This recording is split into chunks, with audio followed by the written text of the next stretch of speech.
Hi guys, Rick here, and for my first health video, I'm going to share with you the starting point.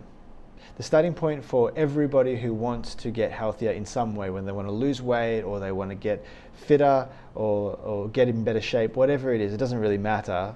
The starting point is always the same. And for anybody who's having a hard time achieving these goals, the mistake that they make is always the same. And I mean this for 100% of the people who don't achieve their goals make this mistake, and 100% of the people who do achieve their health goals are not doing this.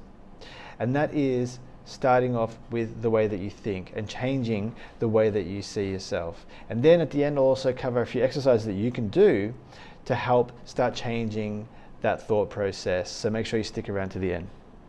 So the biggest problem that you're making right now, if you're having a hard time achieving your health goals, is the way that you look at yourself is as the unhealthy person, is as an overweight person or an unfit person or whatever it is, that negative thing, that thing that you want to change, that's how you're seeing yourself. You're seeing yourself as someone who's overweight that needs to lose weight, or whatever version of it is for yourself.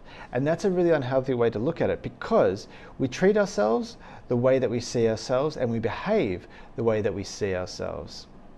And this is a really important thing to understand. We're not going to change the way we behave unless we change the way we think. Sure, some crazy things might come along in our life that influence the way that we behave, but they're external factors and you cannot rely on that. You can't rely on, a big life-changing event like a breakup or something like that to change the way they behave.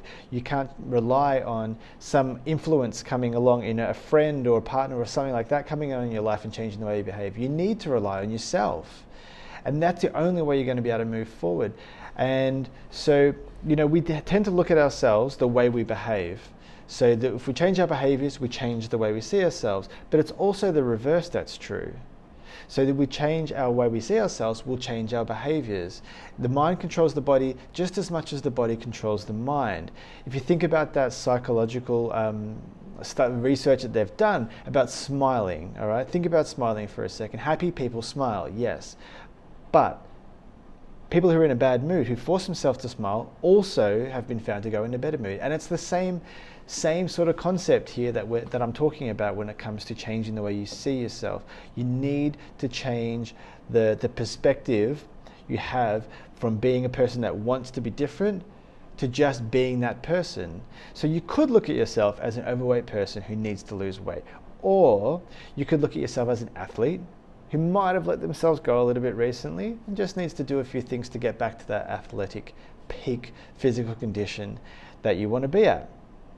So if you look at yourself as an athlete, as a healthy person, then you'll treat yourself that way. Is it any surprise that if you're looking at yourself as overweight, is it any surprise at all that you're binge eating, you're comfort eating, you're not going to the gym, you're not doing all the things that you know you need to do in order to achieve your health goals? Of course, we treat ourselves, like I said, the way that we see ourselves. So it's really, really important that we change that thought process. So you need to start seeing yourself as an athlete, or as a skinny person, or as a skinnier person, whatever it is that your health goal is. You need to start looking at yourself as that future aspirational version of yourself now, though. Not thinking about what it will be like in the future, but thinking about it today and who you are right now. So this is a really, really important thing. So now I hope that I've convinced you that the first step here is changing your thought process in terms of getting closer to that health that you want and being in control of your health yourself, and not being influenced or needing external motivators to get you the right behaviors that you need. A few of the ways that you can start to change there are many, many ways that you can start to change the way that you look at yourself. The first thing, though, is you need to be really clear on what it is that you actually want, all right? So it's really, any clients that I've ever worked with that have said, what's your goal? And they say, I want to lose 50 pounds, I want to lose 20 kilograms, whatever it is. This is not a goal.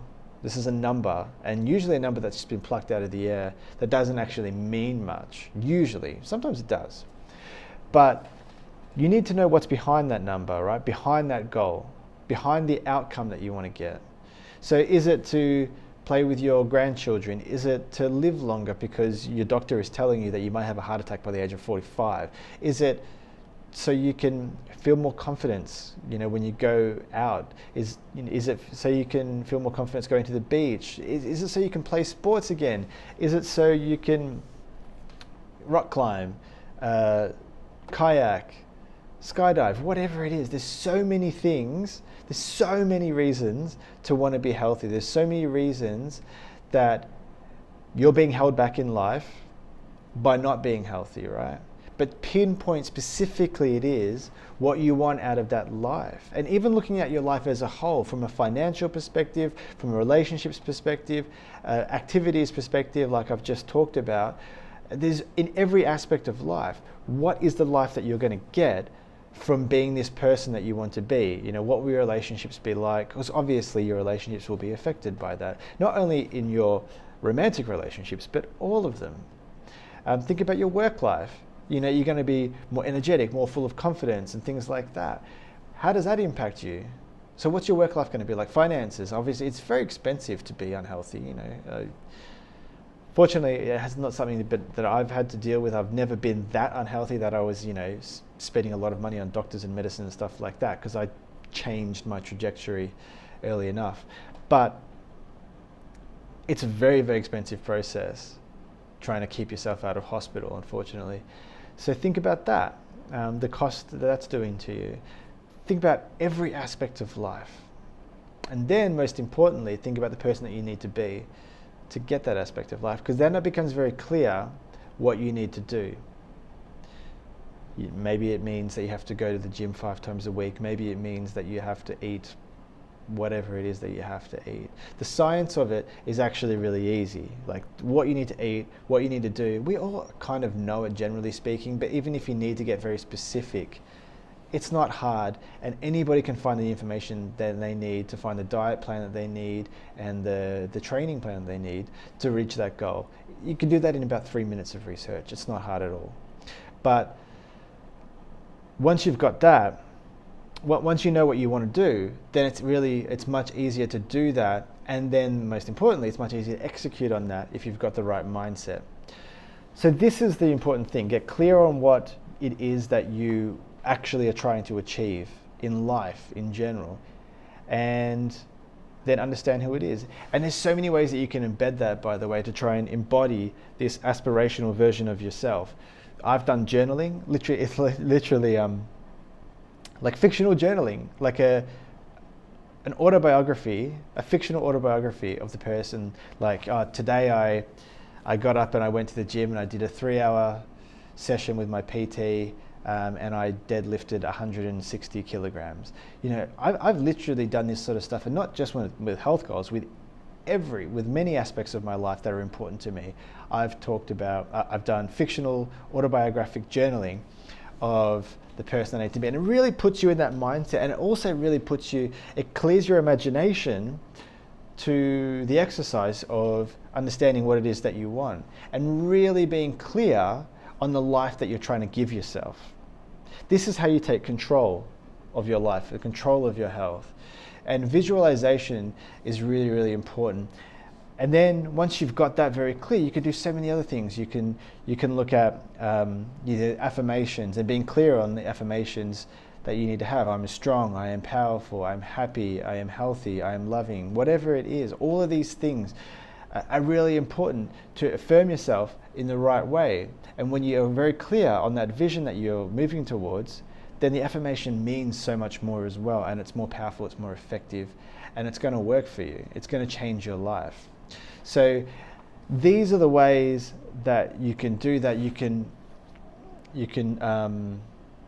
what do they call it? Vision board. I don't do vision boarding, but that's another way of helping create clarity in the vision and having it in a prominent place, so it's front and center in your life, to help keep it very clear on the person that you are, not trying to be, are. Be very clear on that, and also be, just as I have just now, be very, very conscious of your language, the conversation that you have with yourself. So when you are saying things like the person that I want to be, call yourself out like I just did and say, no, the person that I am. You need to be very on top of it. But once you've got this awareness and you're clear of it and you've got that vision in your head and you're really pumping it into your brain, it's inevitable. It's literally inevitable that it comes to fruition. You change the neural pathways in your brain when you do these visualizations. You change the habits that have been ingrained for years and years and years into your brain to make you behave in the way that's not serving you and the person that you want to be. And you start to change that so that the behaviors that you've traditionally had a really hard time adopting become actually really easy, and they become natural and they become normal. Why? Because that's what the person in here does. That's just who they are. And it's not even a hard thing to do. It's not even discipline anymore. You're just behaving the way that serves your identity. So understand who your identity is, embed it really, really well, and then watch yourself grow. But don't make the mistake that everybody else does of seeing yourself as an unhealthy person that needs to lose weight, because that is the only way you'll ever hold yourself back.